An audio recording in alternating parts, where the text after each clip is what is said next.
Hello, everybody. I'm Louise Kenny. I'm a member of the Special Events Committee, and this is one of our highlighted special events for the month. On the Special Events Committee, we really try to have a mix of special events in person and then Zoom, and then also lighter versus heavier. This is one of the heavier presentations that we're going to do today because it has to do with surveillance and really some of the things going on in the country. I wanted to introduce to you Jay Stanley. Jay is with the ACLU. And he is a senior policy analyst on ACLU on speech, privacy, and technology project, where he researches, writes, and speaks about technology-related privacy and civil rights issues for the future. So he's extremely timely right now. He also has a blog, ACLU Free Future blog, focused on emerging technology, has authored or co-authored hundreds of influential ACLU reports and white papers. So I'm going to bring Jay on in 1 second. I did want to remind everybody, though, that we do have our annual meeting this Thursday at 10:30. So we're hoping that you will come to that. In addition to business, we're having so little lightness. That's the lightness part of us. So we're having entertainment there, but I'm not sure I'm going to tell you what it is. I'll let you come and be surprised because it's kind of nice. So without further ado, Jay. Thank you so much, Louise. Thank you. I've been working at the ACLU a long time. I started 5 weeks before 9/11. I've seen a lot of things happen, trends in technology over the years, but my job never gets boring because I do emerging technology. We do every week, it seems like. The mic is not picking up right No, now, so no. move it closer, move it, or just speak loudly. People online here. Good. Trying that again. Yeah, that's good. Okay. Yeah. I will also try and speak loudly for all the bases. So, and one of my focuses has been sort of domestic law enforcement and surveillance. There are other aspects of surveillance as well, such as national security and national NSA type surveillance, which I don't work on as much, but I could talk about and answer questions. And so I'm going to give an overview of what's happening today in law enforcement surveillance. There's a lot of powerful new technologies that are coming onto the scene and that are giving new powers to law enforcement and raises a lot of questions. What powers do we want our law enforcement to have?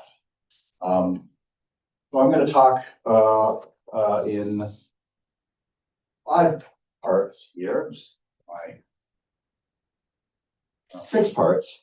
I'm going to talk about police surveillance technology. I'm going to talk about technology used by the immigration agencies, which has received a lot of attention lately. I'm going to talk about the role of AI in surveillance. I'm going to talk about the corporatization that is threatening to happen of modern law enforcement, the role of the Constitution, what it has to say about all this, and then the ultimate questions about values that lay behind all this. So let me dig into part 1, police surveillance technology, and the technologies that we're tracking here. Face recognition is one of course, the most prominent and controversial issues that are around. We're seeing sort of routine uses spreading by law enforcement, where they have some surveillance cameras, some surveillance camera footage of an alleged perpetrator, and they run it through face recognition to try and identify an unknown suspect. What we're seeing is very sloppy use of this. There was a case, for example, uncovered by a report done by Georgetown that found that a New York police officer had a grainy, low-quality image of a perpetrator, and he sent it to the witness with the question, is this the guy?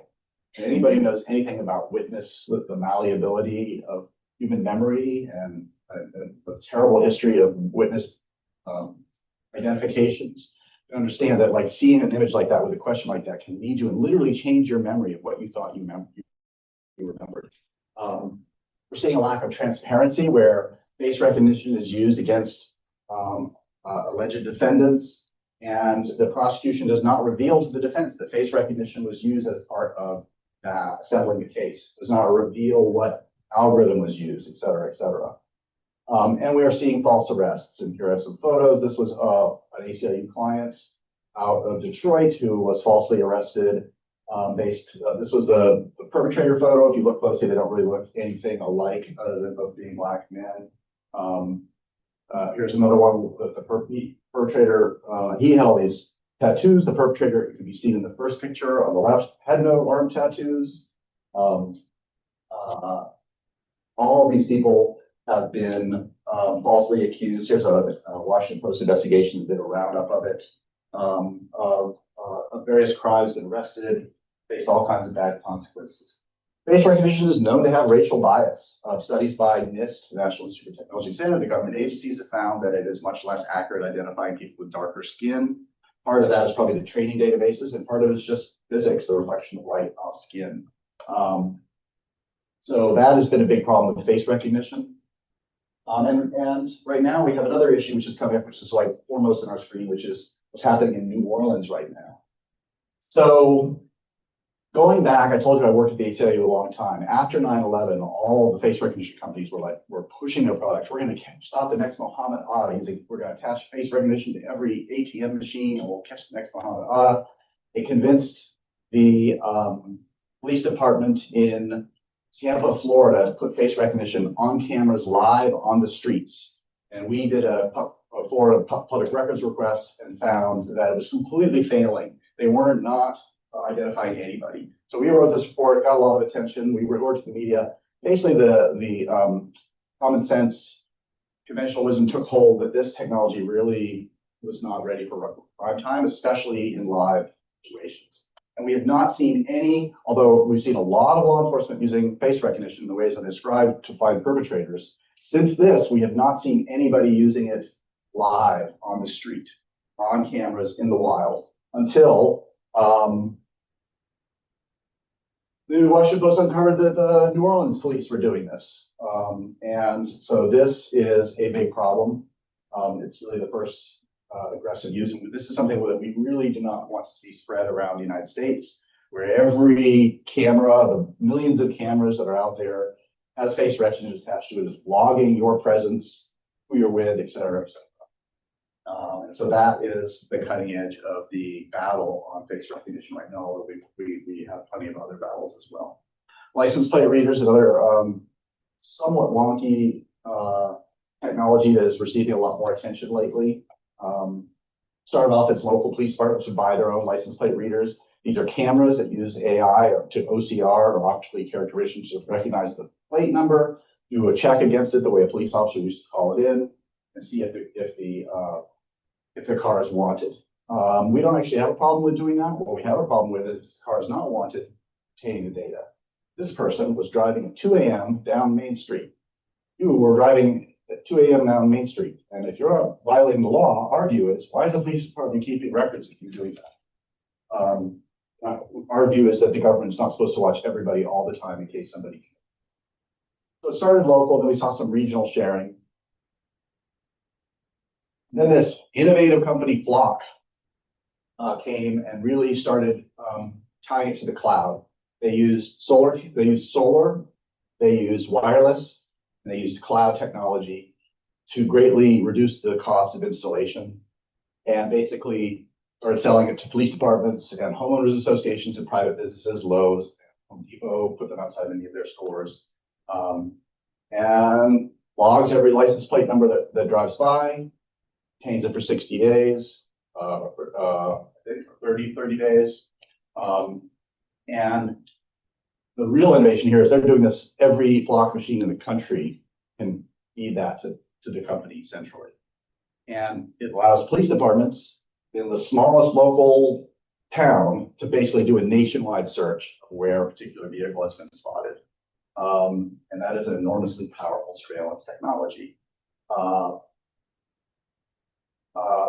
So there's been recent news where there was a sheriff in Texas who did a search for a woman who had an abortion, and claimed that they were looking out. Once it became public, claimed that they were looking out for her health, but they later found to be a total lie. They were actually looking to prosecute her.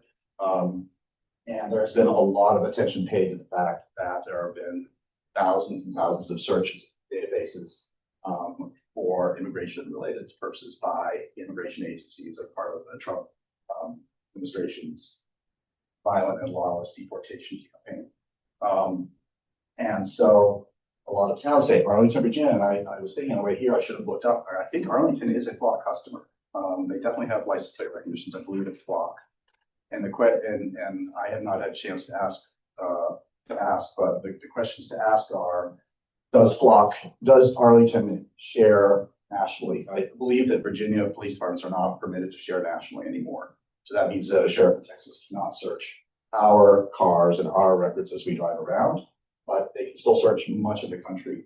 And a lot of local communities that thought they were signing up for a local flock thing that would look at their local cars and allow their local police department to keep records of people. We're surprised to find that surprised to discover that they were helping ICE and dismayed. And so we've seen a huge amount across the country of a blowback on this and controversy. There are also competitors, Block, Motorola Solutions, which is a spin-off of the old cell phone company not related to it, and a couple others. Drones, police drones are becoming a huge thing. I actually gave a couple of years ago, one of these talks here on that subject, police drones. I could talk about it for an hour if you want, but I think I'll go a little faster today.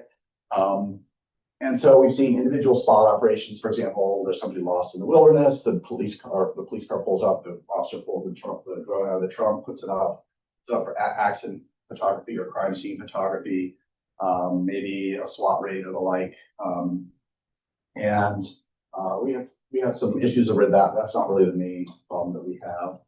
We're worried about mass surveillance. We're worried about, as a technological capability, police department for a tiny fraction of the cost of a crewed helicopter could get a fleet of 30 drones autonomously flying, self-docking, battery changing automatically in the air. You could basically have police drones buzzing over your neighborhood 24/7. And there have been police departments that have wanted to do that and before doing that. They've mainly been held back by the FAA, not by anything else right now. But there's a new thing called drones as first responder programs. Montgomery County has it, and basically you dial 911, the police send a drone over your house. That often gets there in like 90 seconds. And that very popular among police departments. There's still a relatively small number of police departments. There are 16 to 18,000 law enforcement agencies in the United States. It's a big country. A lot of those are 2 or 3 or 4 person operations, but still. We are seeing these pop up around the country. As I said, Montgomery County has it, and I expect it to continue spreading. And in theory, if it's very, very narrowly targeted, there's a house on fire, and the police send a drone there. Maybe there's no problem with that. But a lot of the and the police will talk about very dramatic situations and how the drone will save the day. But if you actually look into how they're doing it, a lot of the use is actually to just clear calls. So in some places we've seen send drone, received call, boy bouncing ball against garage, send drone. That's just a lot of drones over the community flying around, and maybe what people look up as like a law enforcement drone, you don't know if it's recording you or what, and exactly what kind of limits do we want here, and just the kind of community we want to live in, what kind of checks and balances should be put in place. And so we've written about that. We wrote a white paper about that. And we think that they need to be limited in terms of their purposes. They need to make sure that they don't record when they're to and from the call for service. There need to be rules around the video, how long it's retained, who it's shared with, and things like that. And also, who gets access to the video.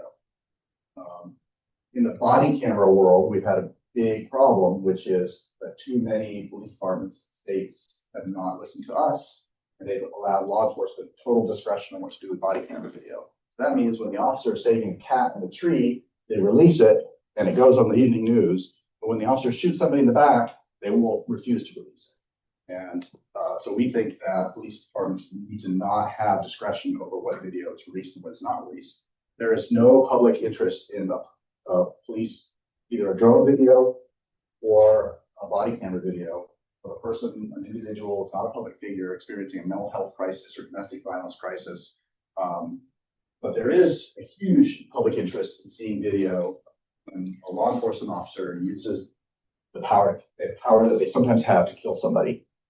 We need to know how they are exercising that power. And so there need to be very good rules around that. And that applies to a lot of different data sources here, not just drones. Another big area of controversy is counter UAV operations, which is the police or the authority's ability to take down a drone, which is a necessary thing because drones are in fact a security threat. And also, when hassles and so forth that can invade privacy. But at the same time, we're worried that these authorities, which the Biden administration and then the Trump administration is seeking very, very broad counter UAV operations, which basically amount to plenary authority to take down any drone they don't like. And we know what that's going to look like, which is drones that are recording law enforcement. If there's a protest, and such as we saw during the first Trump administration around the Black Lives Matter downtown Washington, they were huge. There was a lot of video of police officers behaving in allegedly violent ways and so forth. And the question is, when it comes to aerial surveillance, is the government going to have a monopoly on it, or are reporters and individuals going to be able to capture aerial footage as well? And that is a big sort of policy debate. Who are drones for? Camera networks. You have municipal cameras. You have police departments that are putting up their own cameras, and then you have police departments like in Chicago that are asking. And in some cases, some laws would require stores to allow the police to see their video feeds and have their video feeds come into their centralized real-time crime centers where they get all the video. This raises considerable issues that are now much bigger than they used to be. I'll talk about that in a bit. This is a Stingray or an IMSI catcher. It is a fake cell phone tower, and your phone constantly looks for cell phone towers. So basically what this thing does, it sends out does an electronic version of the kids' game Marco Polo. This thing says Marco, and every cell phone that is in range says Polo, and here's my unique ID, which is your IMSI. And so basically a police officer can go into a church, a mosque, a temple, a political gun rally, an abortion rally, anything, and turn that on and sweep up everybody who's in the room and know their identity through their cell phone. And so that is another very powerful technology that has been controversial. One of my colleagues did some litigation around this. The FBI tried to keep its existence secret and would not allow local law enforcement to use them unless they signed an NDA. And there were issues around whether local open records laws trumped that NDA. And so we had to fight to even get the law enforcement to admit they were using it. Our view is that you don't have to release information in a particular investigation, but the public should know what your capabilities are because we're a democracy and maybe we want to use it and maybe we don't. So that was a big battle. And there's legal arguments that it may constitute a general warrant, which the founding fathers banned and put in the Fourth Amendment that a warrant must be specific to a person and to a place the things searched for. Law enforcement is increasingly relying on commercial data. There's a huge multi-billion-dollar data broker industry that a lot of Americans are only dimly aware of. And basically, they behave like the Stasi in East Germany, which is to keep dossiers on everybody. They do it not for political reasons, but for financial reasons, because information on people is worth money. The more they know about you, the more they can market to you. And these data broker companies like Axiom, LexisNexis, Thomson Reuters, they basically capture as much information about everybody as they can. There's never been as much information as there is now. They also sell lists of interest, including extremely intimate medical lists, people who have incontinence, people who, and it has been a controversial issue for decades, but there has been no stopping it yet. And what we're seeing is that law enforcement, which is prohibited, federal law enforcement, and through another law, local law enforcement, is prohibited from keeping dossiers on people who are not suspected of involvement in wrongdoing. This came out of the COINTEL era during the Cold War, where it was discovered that agencies were keeping dossiers on a bunch of people, not because they were suspected of crimes, but because of their politics. And so the Privacy Act bans the government from keeping dossiers on people. But now they don't keep a dossier on you. They just go buy access to dossiers on everybody through these commercial data brokers. And it really is an end run around the Constitution. There is a bill called the Fourth Amendment is Not for Sale Act that would ban this. Social media monitoring is another big issue. Lots of people post all kinds of things on public social media. And our view is that, yes, my advice to you, to an individual, is anything you post online in public, you should assume that anybody can read, including law enforcement. But at the same time, it is also true that it is not law enforcement's job to be secret police, go hang out in coffee shops, listening to hear what people are talking about, the way that like secret police used to in Eastern Europe or in Russia or what have you. It is not their job to do that in this country. We don't have or want a secret police, so they shouldn't be scanning through everybody's conversations with each other, even if they're in public, in coffee shops or online. And so that has been another powerful thing. All right, so part two, let me talk about some of these technologies specifically that are being used by the immigration agencies, because that's been of great interest in recent months, although everything's cooled down because the Trump administration is trying to move its anti-immigration drive to make it a little less prominent and controversial, because most Americans hated what they were seeing. Okay, can we stop for a minute? We do have two questions based on your presentation. She said, what about value in missing persons with all the facial recognition? Using drones, are they valuable to find missing persons? If you were lost in the wilderness, a drone is an incredibly good tool for that. With night vision, it can scan for basically body heat at night, and has saved numerous people. And we don't have any problem with that. That's not really a surveillance application. And if one of my children were lost in the woods, I would want police to deploy a drone to do it. It's very effective. You just have to be able to tell between deer and humans and things like that, because they'll both have body heat that will show up in the camera. But it's very effective. Anna asks, what is UAV? Oh, I'm sorry, sir. Yeah, UAV is the technocratic word for drone, unmanned or uncrewed aerial vehicle. And I apologize if I use that jargon without explaining it.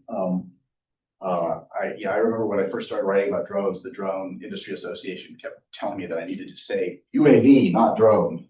At that time, drones were heavily associated with the overseas assassination programs of the Bush and Obama administration. We thought it had negative association. I cited George Orwell's Politics in the English Language, said technocratic bland language is usually something that is intended to cover up murder, I think was Orwell's quote. I said, I'm going to use, my criteria is plainly communicating, so I'm going to call them drones, sorry.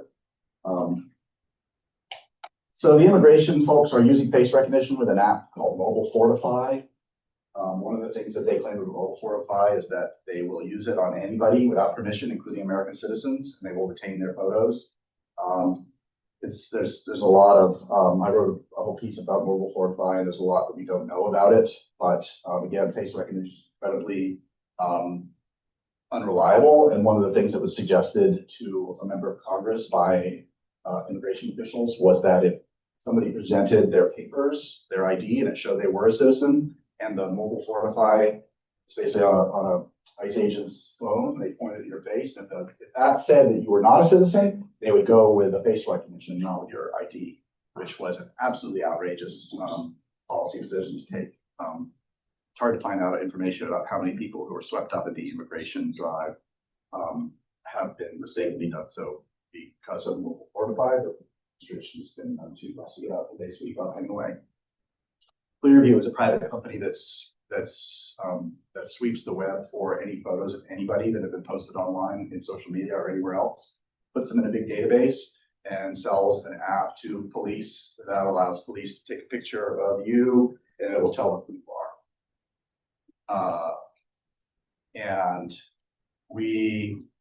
They were also selling it to commercial clients. One of my colleagues sued them under Illinois is very strict biometrics law, and won that case, and they agreed to only sell to law enforcement, but still available to law enforcement, and it's available to the immigration agencies.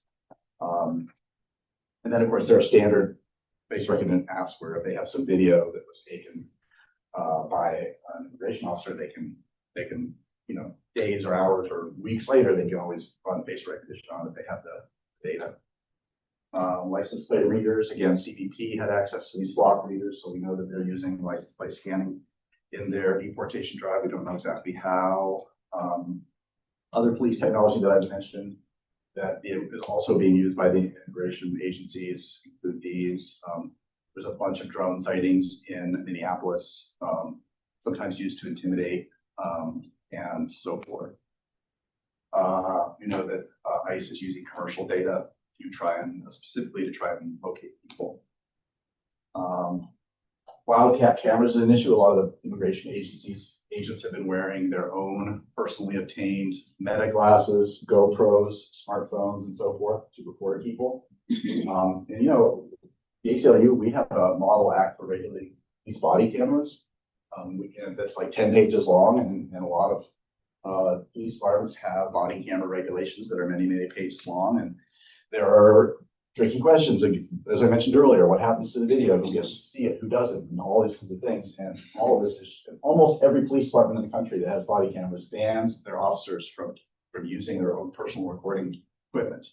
And yet, characteristically, the immigration agencies are just blowing through all those checks and balances and just letting their agents use whatever.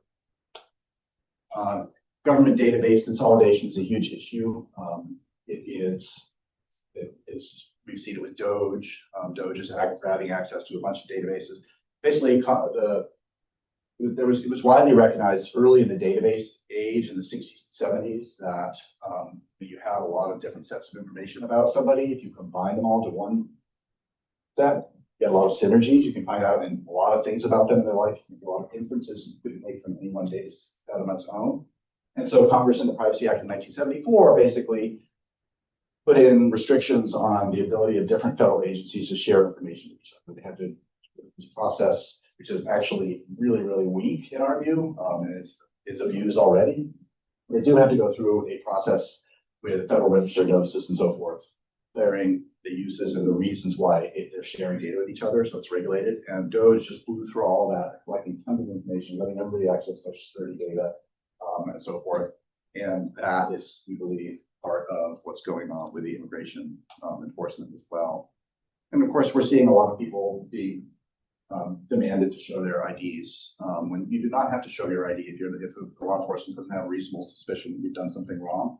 In this country, we don't have internal passports, but for a lot of the country recently, especially if you have brown skin, you do have basically an internal passport because you have to expect that you can be demanded to show your ID at any time, which to many Americans for many generations was reminiscent of World War II. Officers said, "Yes, please." Palantir products are being heavily used. Palantir is a big private company, Trump aligned, or Trump invested a bunch of their stock. And they have a bunch of products that have been crucial to the whole investigative drive. I won't talk about each one, but Palantir doesn't hold data themselves, but their specialty is taking in data and allowing for it to be analyzed and viewed in very easy, accessible ways. And so this dovetails with the quality data that's being collected by Doge and so forth. Okay, so that's kind of a bunch of the technologies that are out there. But a lot of those technologies would be one thing before AI, and they're another thing now, like video surveillance. So I'm going to talk about Okay, I have that. one question here. Okay. Stephen asked, if an app is collecting your location data, are they required to share it with local law enforcement agencies? So, no, they're not. Local law enforcement agencies have a number of ways to get it. First of all, there's a big problem in that a lot of app makers for phones will accept money from a data broker company that specializes in location data. And let's say you are somebody who's a home, you make your own like flashlight app, right? One of these data brokers will come to you and say, hey, we'll give you this money if you add an API to your flashlight app that collects the location data from the people who install it.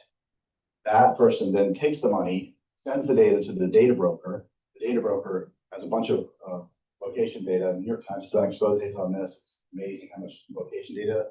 There's a bunch of apps. You know, be very careful what you install that sweep up this data. And then law enforcement can just buy it. But I'll talk about this later. There was a court case, Carpenter, which was actually argued by one of my colleagues before the Supreme Court, and law enforcement was going to the cell phone companies themselves, which collect your location data, because your phone has to know which cell towers it's near in order for data and calls to be routed to it.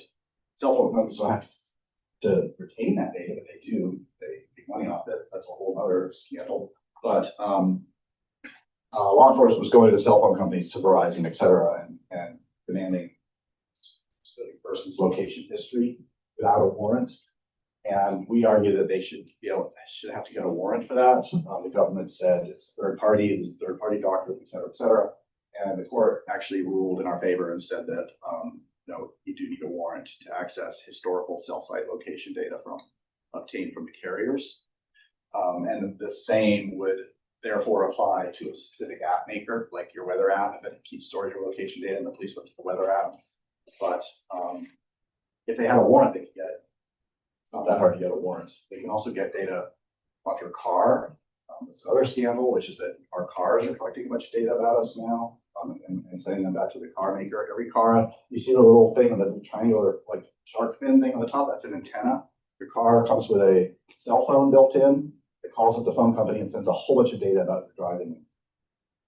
Another scandal, that's by Congress. They can go to those car makers and those data brokers and make that data on spying it, but sell it then with a warrant. I have one other question. When you were in the talking about immigrants and they're being asked to provide identification, what identification do they have? Depends on who the immigrant is. Well, what are a few? Well, they might have a driver's license. They might have a real ID if they're so immigration law is as complicated as tax law. I don't know it, but they might have a green card. They might have lawful presence of all kinds of different kinds. They might have a legitimate driver's license. They might have a foreign passport. They might have a non-real ID, where you don't have to prove citizenship to get it.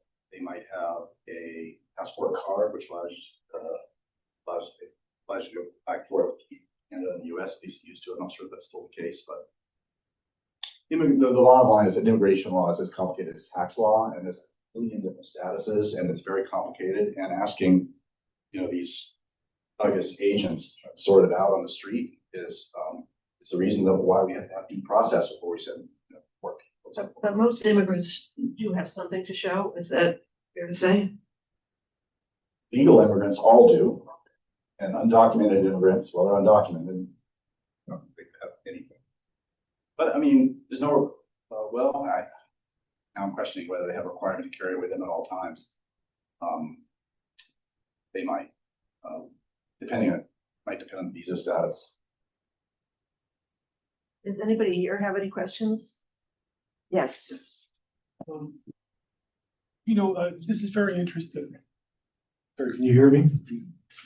What you're saying is very interesting, and I'm wondering if you are feeling that there is a generational change in the attitudes towards privacy and protection of personal information that is making your job harder and maybe making mass surveillance easier, in the sense that it's my impression that younger people have not grown up, many of them, with a feeling that privacy is something that they have or that's important, because they do have so much, they post so much online. They don't really believe in privacy. They don't really think about it.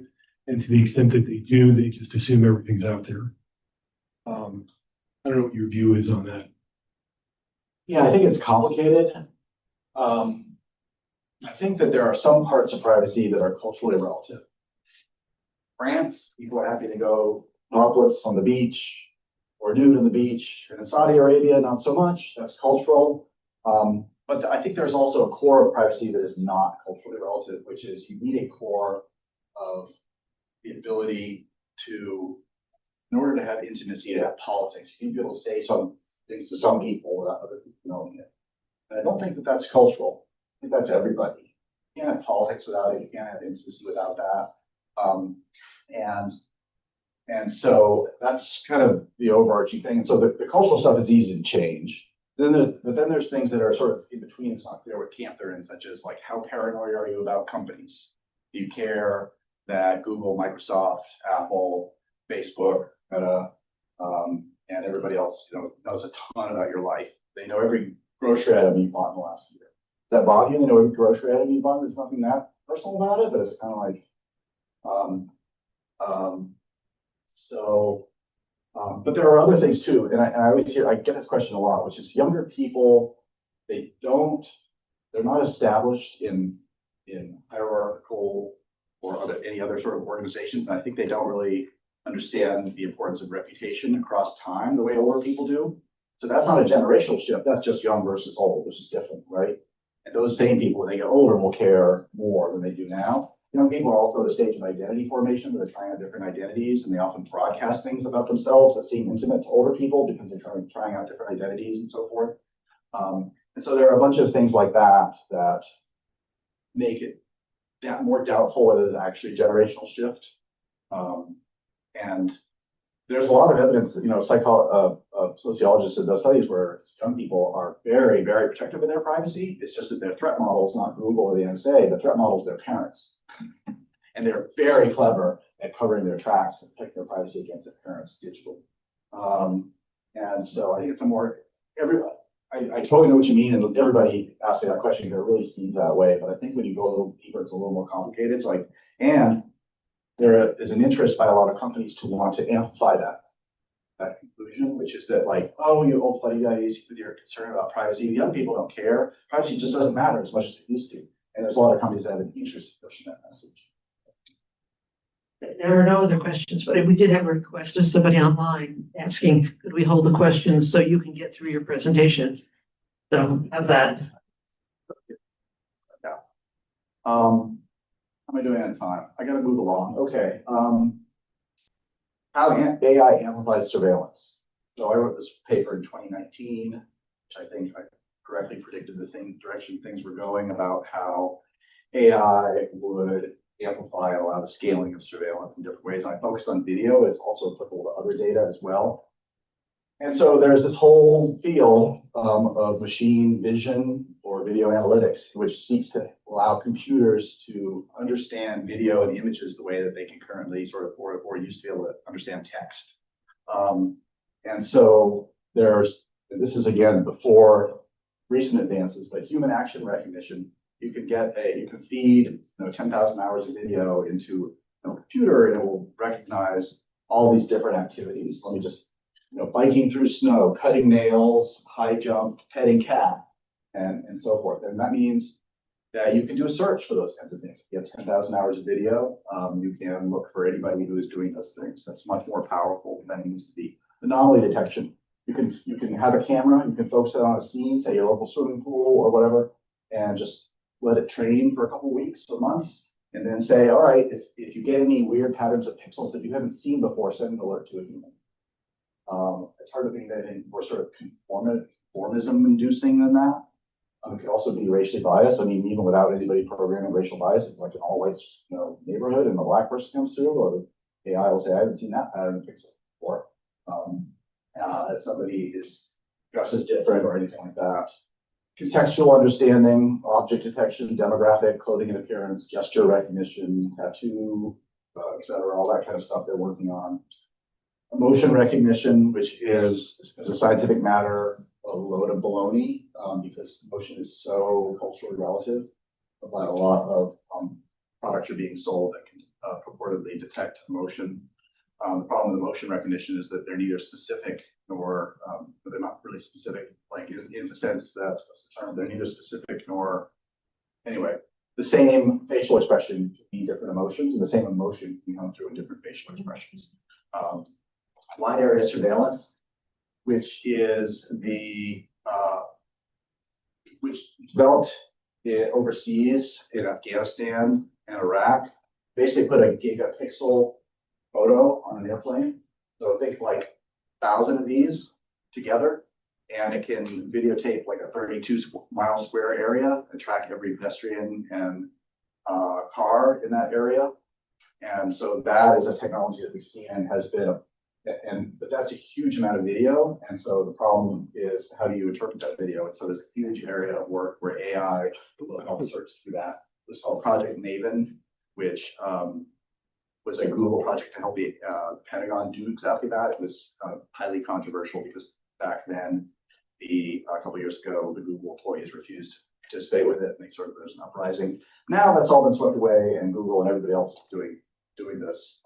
And in fact, there seems to be pretty good evidence that AI was used for target selection in the Iran bombing, and the amount of they did target selection used to be a very human-intensive process in the military, apparently, according to these sources. And now they're using AI as generating 1,400 targets in no time, and then the human's supposed to check them all, but like they don't check them well, and this may be well behind this terrible thing that happened that we are all being held responsible for by the rest of the world. And then video search and summarization. Again, you have 10,000 hours of video, do all these searches through it. It used to be that video was inscrutable. Like you could search a text document, you could search the text of the Bible for a keyword or whatever, easy, but you have 10,000 hours of video, you had to pay somebody 10,000 hours to watch it, or maybe 5,000 if they watched on 2 times or whatever. But now the AI can search through it. That makes video cameras a much, much more powerful tool than they used to be. And of course, face recognition is part of this. And then social network analysis. I think this is interesting, so I'm going to spend a minute, just do a little bit of a dive on this. A minute. So video analytics, there are products that will take video of a restaurant and do all kinds of analytics on your workforce. And you can see the kind of data on the right there that they would collect to try to judge and give feedback to particular wait staff.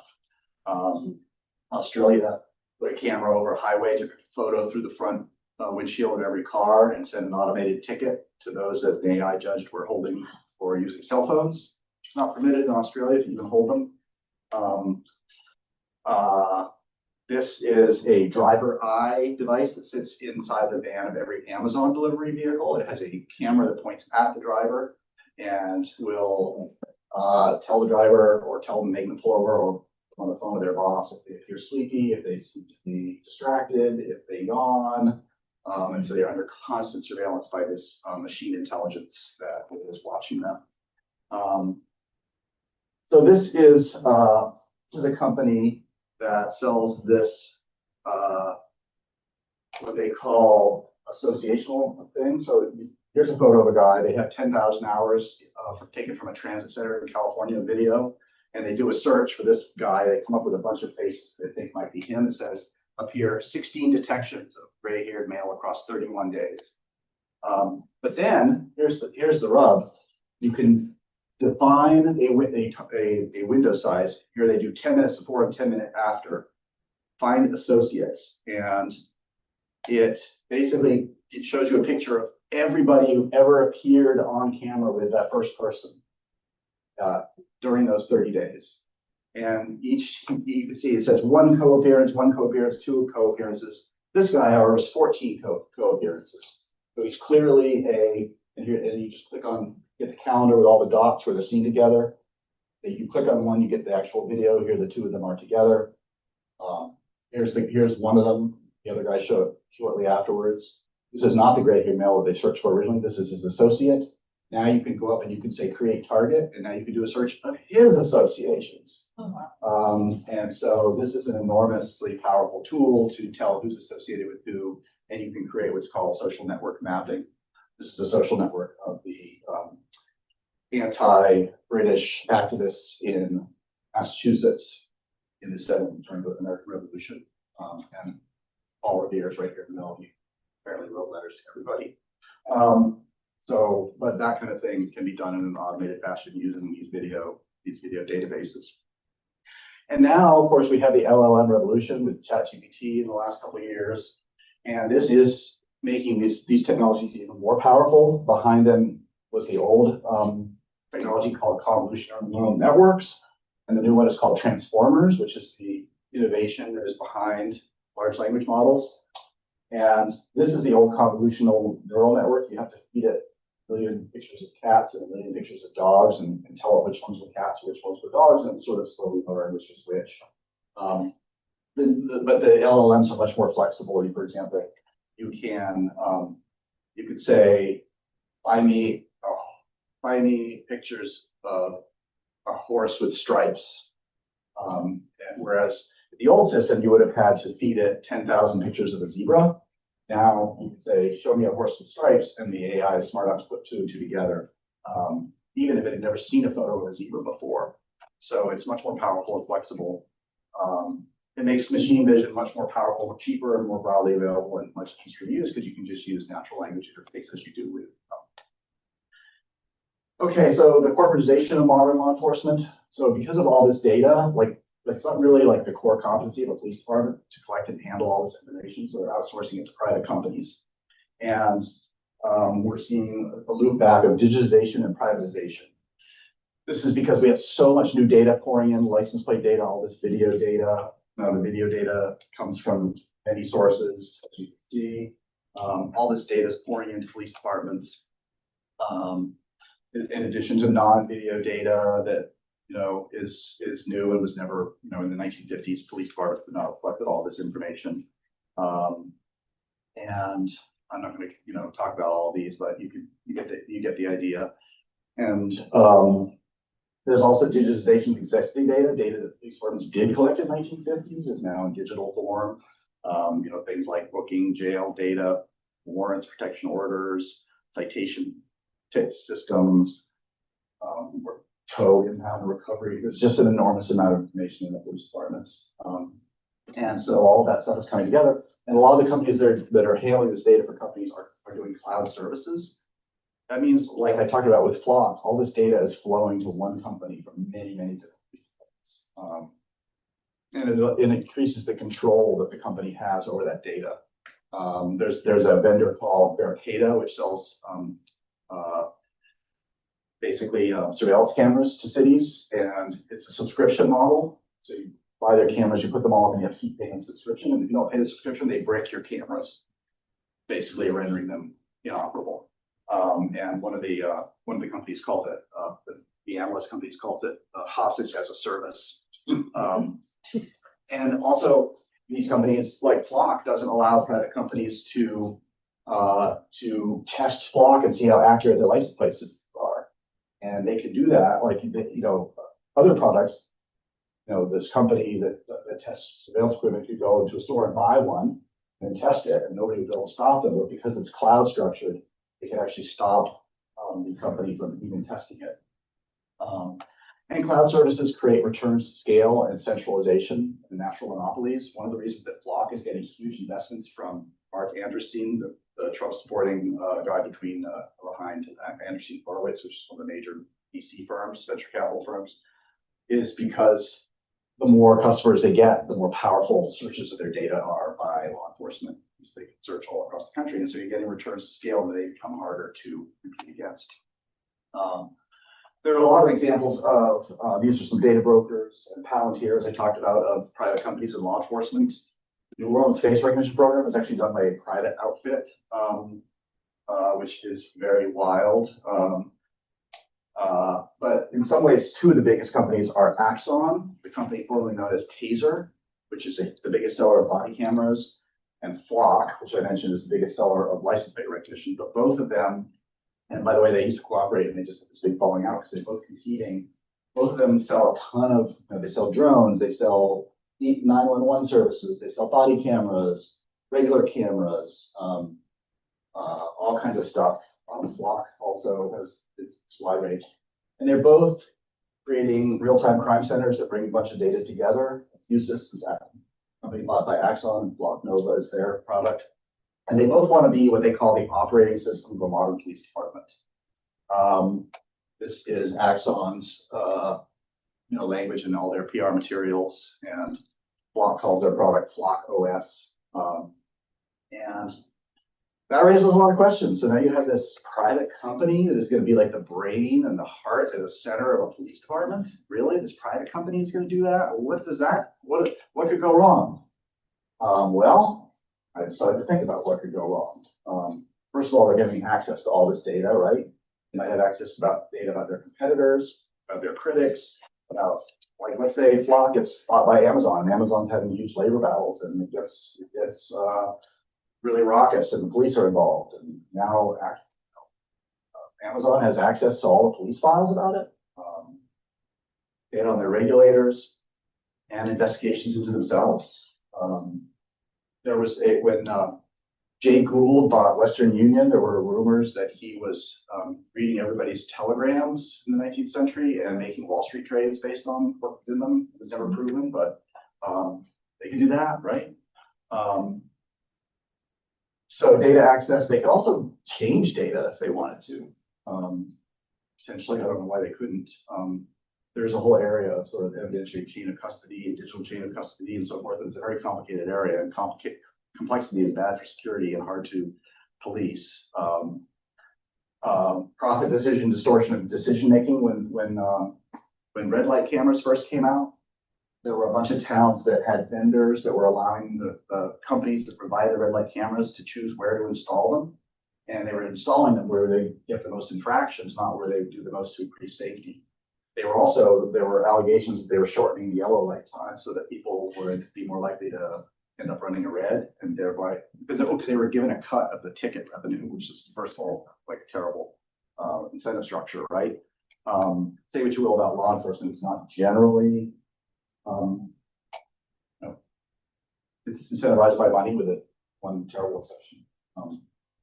Civil asset forfeiture, we won't talk about that. But and then of course there's lack of check and balances. A lot of the laws that we have evolved to check and balance on government, like the Privacy Act, FOIA and open records requests, public meeting requirements and transparency requirements, retention of emails, none of that applies to private companies. And the government can hire private companies sometimes to do an end run around those checks and balances, as we saw by the data brokers. There have been tons of companies that have spied on user data, including Uber, which at a party was putting up a thing about where a certain reporter was driving all around New York, and allowing any Uber employee to see where anybody was. Verkada was looking at all their customers' cameras, feeds, Microsoft, Apple, Amazon, Facebook, Google, all of them have been caught looking at data from like products that they sell flowing into their centralized things. And so we have I don't want to go too much longer here, but we have a variety of policy solutions that we call for, including, I mentioned earlier, the Fourth Amendment is Not for Sale Act, which would ban law enforcement from buying data about Americans from data brokers. And that actually passed the House of Representatives recently, I think in 2024, 2025, which is not easy in this day and age. We all know nothing passes the House of Representatives, but a lot of these privacy issues are very, very bipartisan. They get a lot of attention. They get a lot of support on the left and on the right. And it hasn't yet passed the Senate, so it still hasn't been passed. But I'm going to move through some of this. We also been pushing what we call community control over police surveillance, CCOPS, where all these towns and cities have enacted it so far. And basically it says that you, the police department, may not deploy license plate recognition, drones, et cetera, without getting permission from the city council, because what we're seeing is that a lot of local police departments will get a big chunk of money lands in their lap as a grant from Homeland Security or Justice Department, sometimes from private vendors, and they just go out and buy and deploy a technology without telling, let alone asking the permission of the communities they serve. So these laws say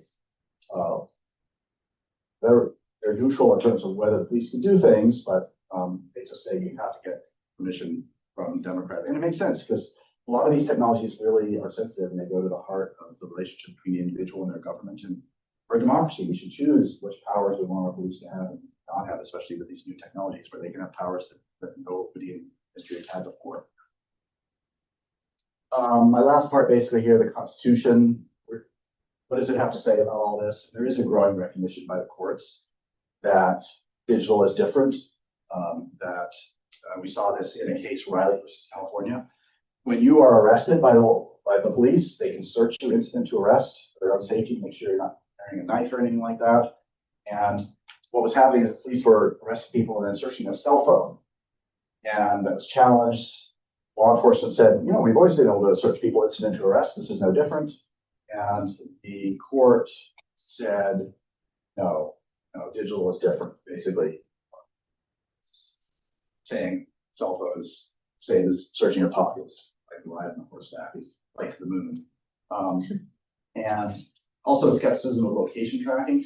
You also often hear people glibly assert, oh, you have no reasonable expectation of privacy in public. You have no expectation of privacy in public.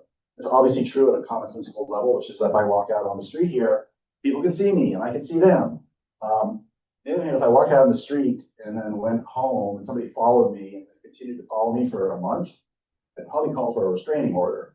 And if it was the police, I would call up my city council or county board member and say, what the hell's going on here? And yet that's exactly what a lot of these technologies allow done. And so US v. Jones drug case, they put a GPS tracker on a suspected drug dealer's car without a warrant, tracked him around for, I think, 30 days, and it went up to the Supreme Court, and the Supreme Court said that was a search for Fourth Amendment purposes. Carpenter versus the United States, I mentioned, basically requiring police to get a warrant in order to access historical cell site location data held by Verizon or whoever your carrier is, which overturned, even despite there being a law called a third-party doctrine, which says that data about you that's held by a third party, like your bank, like law enforcement does not need a warrant to get information about your finances based on an old bad Supreme Court decision in the 60s. But the court refused to apply that to this because it's so sensitive. And this is an important thing, sort of originalist kind of thing. And then the third case is Fourth Circuit. Remember that wide area surveillance thing I showed with a 30 square mile area? Baltimore police decided to deploy that without telling the mayor or the city council. And then there was a huge uproar, and so they took it down. And then a couple years later, they put it back up, and we sued, and we won because of again, the same principle that the whole of individualism is so sensitive that they think based on the Carpenter precedent that violate the Fourth Amendment. There's also a thing called state actor doctrine, which can apply to private companies that are acting on behalf of governments in certain ways that have things to say.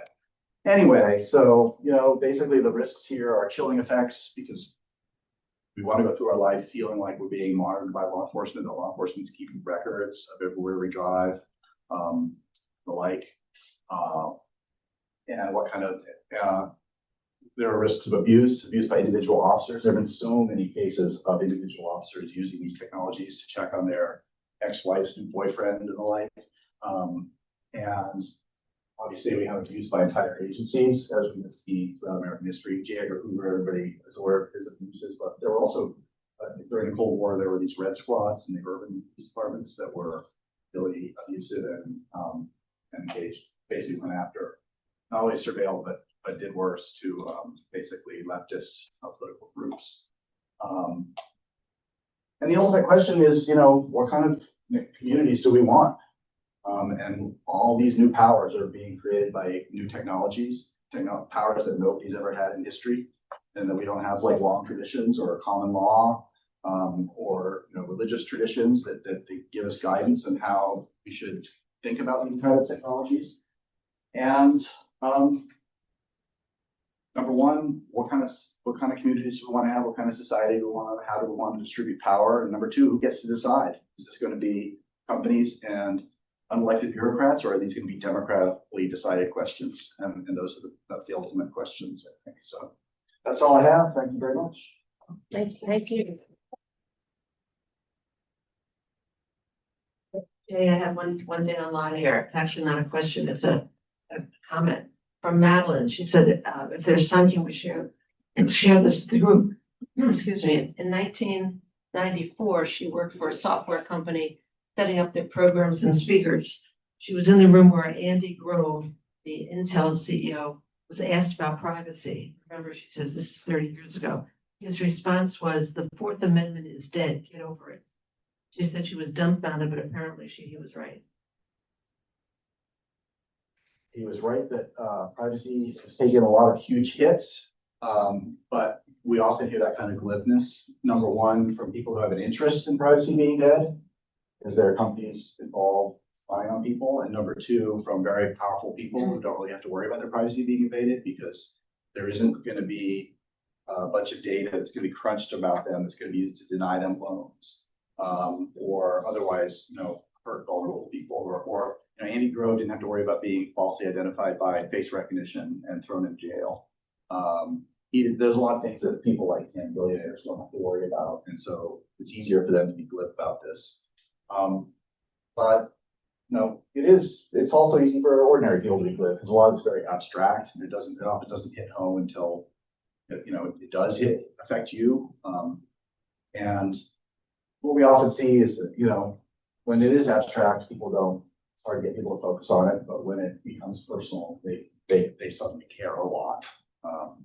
And so my view has always been that the arc of history is long, but it does bend towards privacy, and there's historical support for this.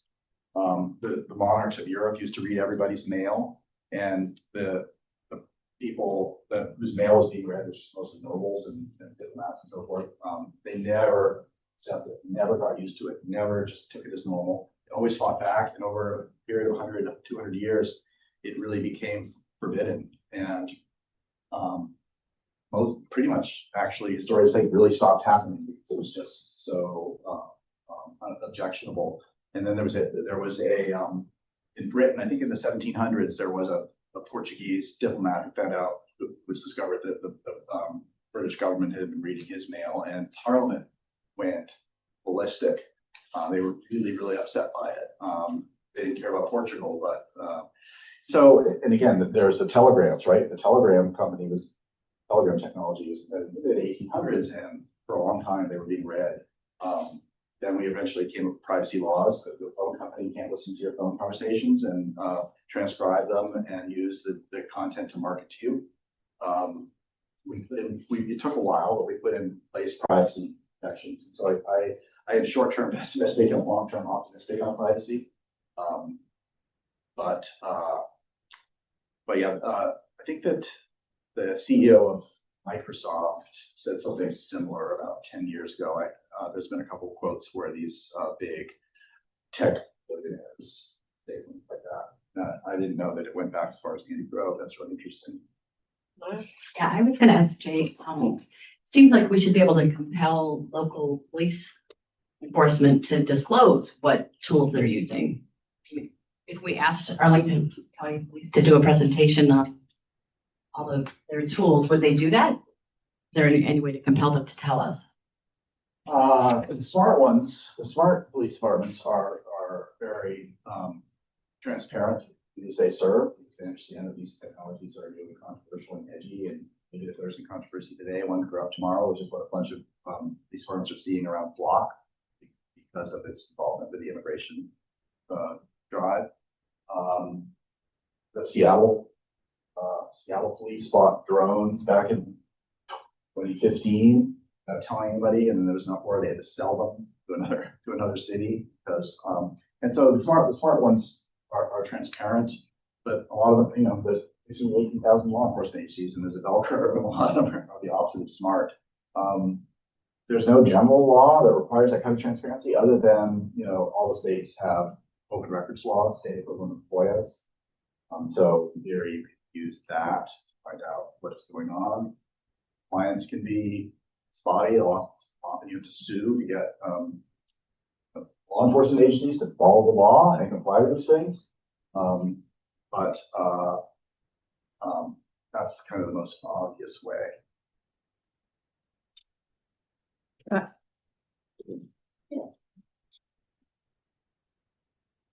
On the slide about data and for sale, I saw DNA there.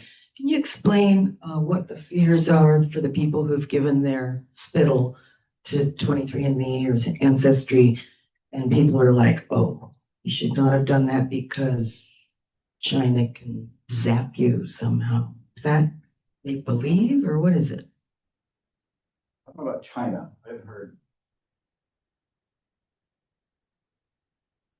I haven't heard about China specifically, but there was a man in Utah who gave his DNA to a database, and there was a murder victim who showed up dead in college town in Iowa. Vague on where the colleges are in Iowa, and his son attended college there and had been back visiting friends when the murder took place. His son also lived in New Orleans, made extremely morbid videos having to do with corpses and weird things like that. And when the police searched the database, they did not get a hit on him, but it was close enough that they could tell it was a relative of his. So they zeroed in his son, presented his son with a warrant, which says law enforcement are authorized to collect your DNA and to use whatever force shall be required to collect it. And they took his DNA, and he sat around for a week waiting to be charged with murder, and then he was not but he had a very terrifying week. I think he was about to be charged with murder. So these circumstantial things, those were ones that happened to be in town that week during the murder, and really, really weird filmmaker. And so that's the kind of thing that can happen to your to loved ones or whatever.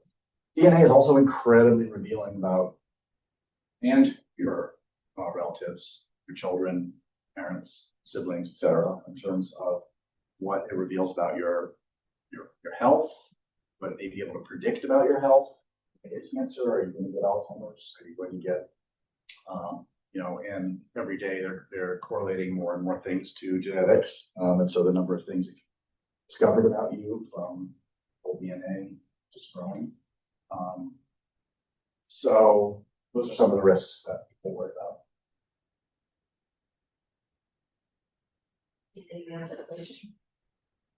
Are you optimistic that there are any steps currently underway in the Congress that might help in managing this behemoth organization and interest, private, public?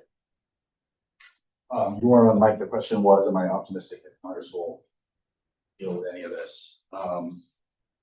Again, short-term pessimistic, long-term more optimistic. I mean, we saw the Fourth Amendment Not for Sale Act did pass the House, and Congress has twice approached passing overarching privacy laws that sort of create commercial privacy rights and create a baseline of expectations for businesses and for individuals to know sort of what the rules of the road are. Whereas right now it's Wild West. I think every other advanced industrial, every other OECD nation except Japan and the US has overarching privacy law. In fact, Japan may have passed one since I saw that data. But and a lot of the law enforcement stuff that I'm talking about, local law enforcement, Congress doesn't really weigh in that much, but they could. There can be federalism question about how much power Congress has to tell local police department in the state what to do, but they can always tie federal grants to certain requirements, and there are some requirements that do apply across the board. So, but the thing is, the technology just moves so fast and it's so slow to react. I have a question.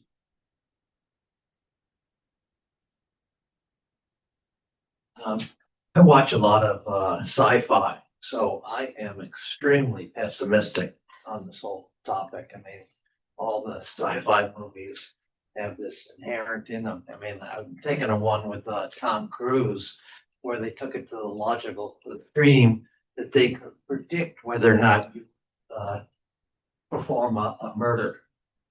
The technology was that good, it could predict it, and so they would preempt. Law enforcement would preempt you and arrest you, before you committed murder. And the thing was, plotline was, it was manipulated by one individual.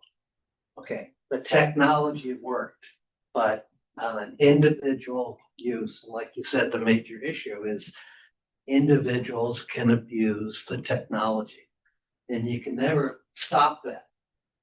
So I think it's kind of interesting, the balance there. The technology works, and a lot of good comes from the technology, and yet you're always going to have problems. Anyway, I'm very pessimistic. I think the technology will win in the end. Yeah, well, a couple thoughts. Number one, the technology is not in control. We are. And the example I always give is surveillance cameras. There's so many surveillance cameras now. We fail to stop them. But if you think about it, almost none of them have microphones on them. Not because microphones are expensive or difficult or anything like that, because our wiretapping laws, federal and state wiretapping laws, make it legally problematic to audio record people in public. And so most of the cameras do not have mics on them.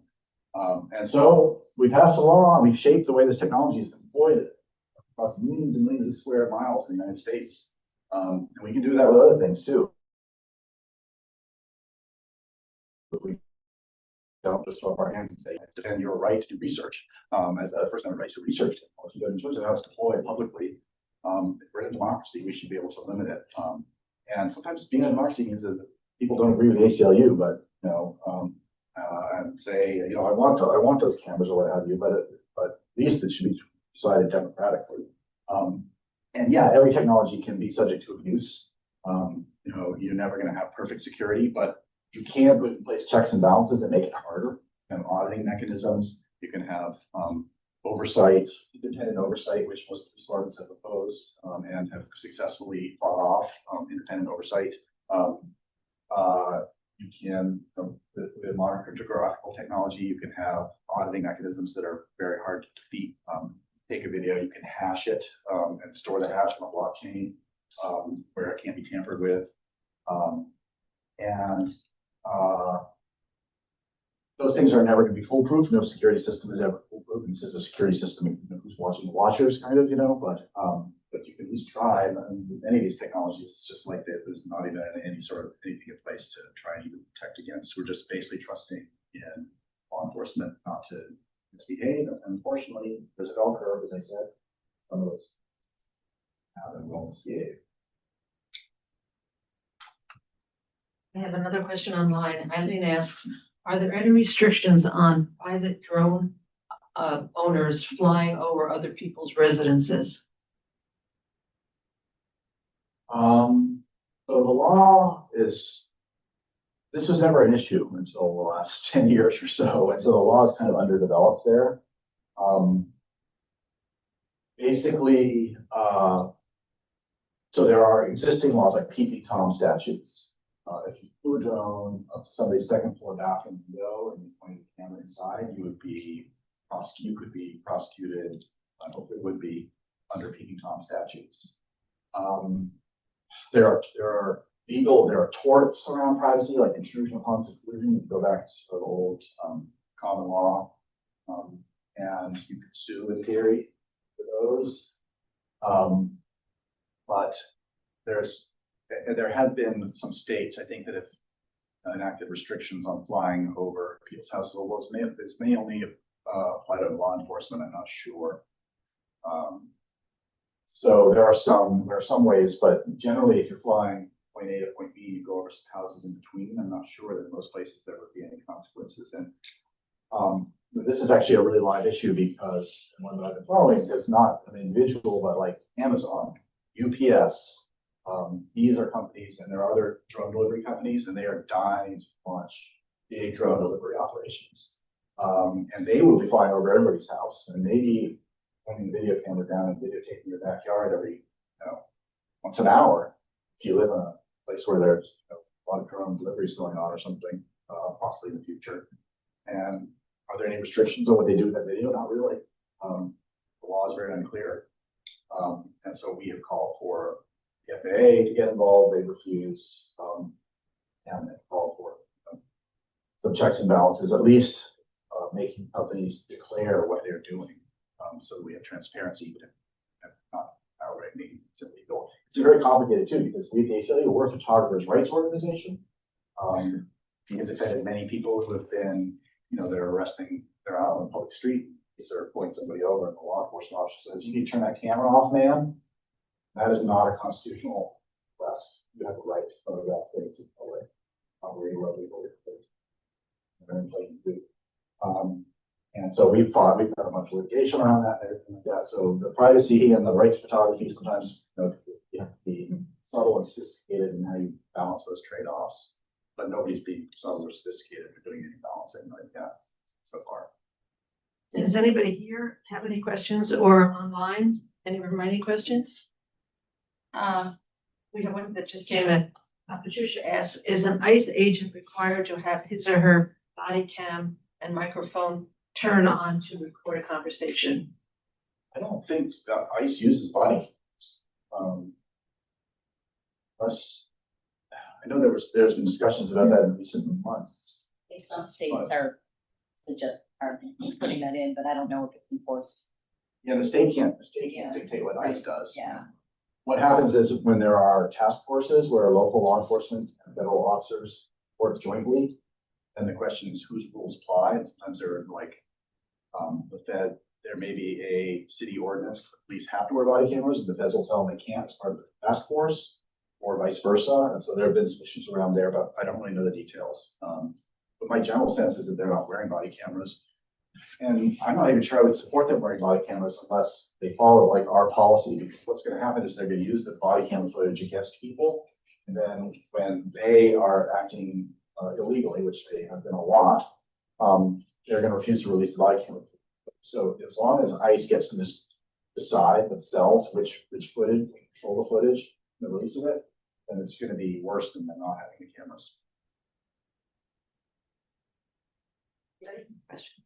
I have a question, a much simpler question, I think. Do you have any advice for us regarding our cell phones? Things we should turn off, turn on, get, not get?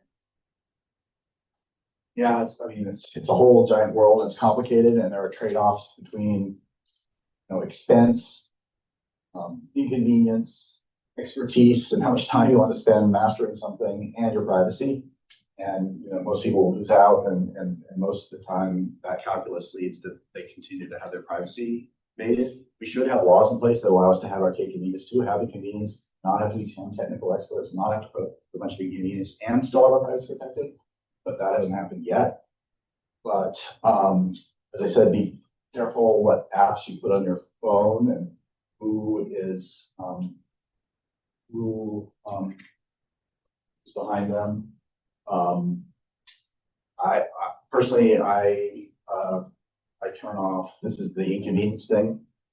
I will turn off the radios, other than the basic one. I'll turn off Bluetooth. I don't need it, and near field communication, because those are used to track people. There are things called web beacons that are in stores and things like that, and they do the same thing that the NC Catcher does. Basically, they're just connected and seeing we're there. So I keep those turned off a lot. What else? I'm kind of blanking. There's a ton of things to do. Just research online. But at the end of the day, there are some individual things you can do to protect your privacy within the constraints of those curves in terms of inconvenience, expense, and expertise. But at the end of the day, it's really a social issue. There are things that we only have so much control over. You cannot decide to not have a license plate in your car. You cannot decide to have how much you pay for your house be private. Those things are public. We've decided that put those outside the bounds of the private. And so there are some things you just can't control. We have to decide as a society that we want to protect them, and there are other things where you could in theory protect them, but it's like you could in theory, Marty, you're a Polish immigrant worker in 1923 in Detroit, and you in theory can have a one-on-one bargaining session with General Motors. Dealing with the law, you're just individual persons, one corporate person, but you just don't have that power. And so the big tech companies just have a lot of power over us that we don't have any control over, and we need Congress to take action. Congress has refused to do so far. Well, on that positive note. Well, thank you so much, Dave, for educating us.